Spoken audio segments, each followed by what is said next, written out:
Hey guys, so I'm excited to check out this EvoRetro Fury GT-EV3 gaming steering wheel. Not sure if it would work on a PS5, but I'll test that out later in the video. Has this cool side box art, coil spring gear lever, vibration, a handbrake, and it rotates a nice 270 degrees. The first time I've ever had a steering wheel for racing games. I'm not sure what to expect.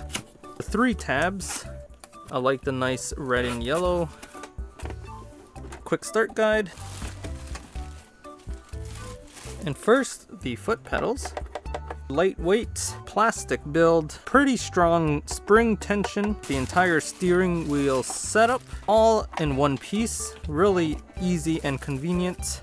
These look like little clamps to put on the edge of your table. 2 USBs. So this is a lightweight but very nice feeling paddles on the back here. There's an actual spring to bring the steering wheel back to its forward position. Similar to Xbox style, A, X, Y, B buttons. The left trigger, right trigger, basic controller functions, sensitivity button, left stick button and right stick button for L3 and R3. And then we have a program button, mode button, back and start. Gear shift selector with an extra button on the side. Oh, these look like tension knobs to increase or decrease the distance of these table holders. It's very easy and convenient to just... They have a video installation video here. Comes with a bag as well. Large plastic sling bag to carry all the components in or store it. And here's a quick look at the manual. You can pause to see if you want to read to get more specific information. Through this video, I'm pretty sure it'll be simple enough to just plug and play, just like any regular controller. So looking at the bottom, it has this little piece of plastic. If your table is really thin, then you can attach it 90 degrees. It covers up more space so that you can clamp it to very thin tables. Should be at least 1/2 inch to 1 inch thick, so you should be fine like this. And it just slides under the table like that. And then you just turn the 2 sides to clamp the wheel in place. And now it's nice and solid. And on the back here, you have a port for your PS4 controller. And this is the port for the foot pedals. You just plug it in and then plug it into the back end of the pedals. And then this permanently attached USB goes to your game console. So the first thing I'm going to test it on is a Nintendo Switch. Plug the USB into the side of the dock. In the main menu, go to System Settings, scroll down to Controllers and Sensors, and make sure Pro Controller Wired Communication is turned on.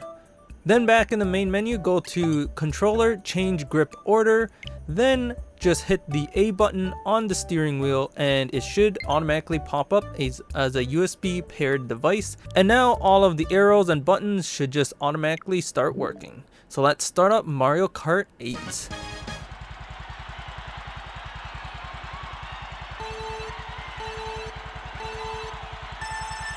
Now the first thing you'll notice that's really weird is that the gas pedal actually just causes you to jump, and the brake pedal uses your power-ups. That is because by default, the gas and brake pedals are assigned to left and right bumper triggers, which are similar to the back paddles here on the steering wheel. So depending on what game you play, you can change the functions of 5 of the buttons. The gas pedal, the brake, the gear shift up, gear shift down, and the handbrake button. You have to hold the PR programming button until the bottom 4 lights light up. So now it's asking you, what do you want to change? So I'm going to select the gas pedal. You can see the lights are now flashing. Now it's asking you, what do you want the gas pedal to be? So I'm going to hit the A button because that's accelerate in Mario Kart. And now the lights stop flashing to tell you that it has been programmed. So now when you press the gas pedal, you can see Mario drive his kart. Now for reverse, you can hold program, hit the brake, then hit the B button, and now we have assigned the brake to B button. Same with the gear shift. Up by default is right bumper, and down by default's left bumper. And the handbrake button is X for your rear view. But you can change these three functions the same way, all depending on what game you play. So now you can see the steering wheel automatically works, and your gas and brakes now work as well as intended. You reverse and you move forward. It actually works very well, and it's really simple right out of the box. You can play using the paddles on the back, or if you want, you can play with one hand on the steering wheel and another hand on the gear shift. And you can use the gear shift forward to jump, or you can use the gear shift down to use your power-ups. And once again, you can rear view using the handbrake button. But you can change all this if you wanted to. So again, you can customize it to the way you like to use it, or to the way the controls of the game you're playing uses it, because essentially you're just button mapping to regular controller buttons. On the Switch, the sensitivity button registers as the capture button, but you can also use it to change the sensitivity of the steering wheel. If you hold sensitivity and hit up on the D-pad, you can see the lights quickly flash. That means you're on high sensitivity.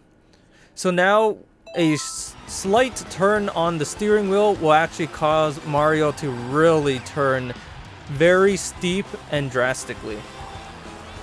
I actually find this high sensitivity not that fun and pretty difficult to control.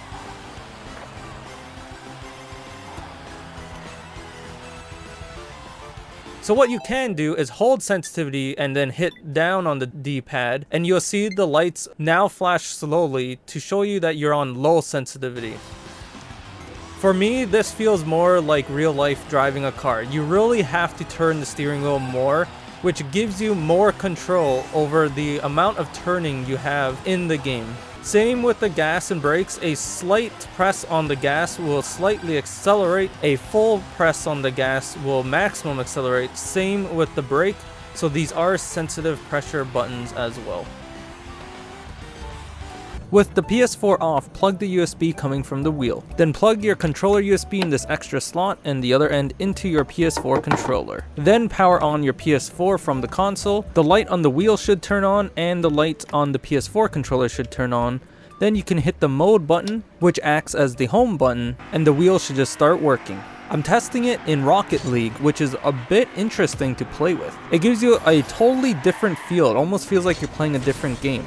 It's kind of fun. I'm just testing it by myself in this arena here. It is a lot harder to control versus a controller. It could be because I'm not used to it, but either way, it's really fun doing perfect 180 spins. It is not practical to play this game specifically with a steering wheel because this game isn't a racing game and it deals with flying cars. So it requires you to tilt up and down on the joystick, which you can't do with this steering wheel. You only have left and right. So you can see I can do left and right spiral spins, but I can't flip the car forward or back. So it definitely is not practical to play this game, but it is really fun trying it out. And you can set the gear shift to jump and boost, as well as the handbrake button to actually use as a handbrake, and you can drift the car around.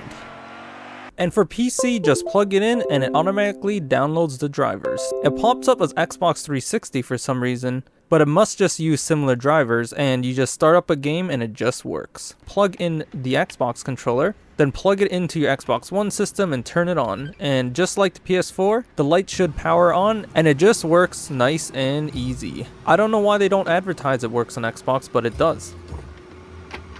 I even tried it on a PS3, so plug your PS3 controller into it and then turn on the PS3. And you can see the lights turn on and starts charging the controller, and it just works. So you can see here, it's actually really fun playing old PS3 racing games with this steering wheel It actually makes you feel like you're playing in an arcade.